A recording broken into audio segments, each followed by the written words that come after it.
लियो के पास $4,522 और 8 सेंट उसके बैंक अकाउंट में मौजूद हैं। वो एक और $875 और 50 सेंट जो हैं वो उसमें जमा कराता है, और फिर वो $300 उसमें से निकलवा लेता है। तो उसके पास अकाउंट में कितने पैसे बचते हैं?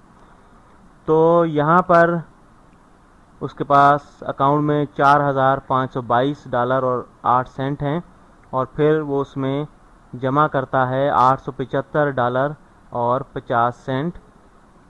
तो उसके पास कुल रकम हो जाती है, हम इन दोनों को जमा कर लेते हैं, तो कुल रकम जो है वो होती है 8 जमा 0, ये 8 हो जाता है। ठीक, तो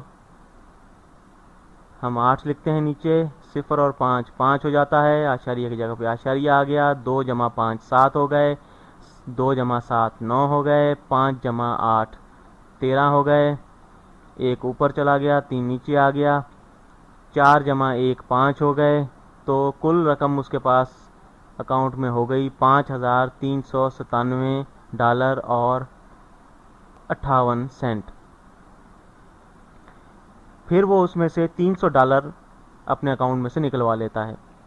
तो इसमें से $300 हम तफरीक कर देते हैं। आशारिया लगा के मैंने 2 सिफरों का इजाफा कर दिया है ताकि इसे तफरीक करना आसान हो जाए।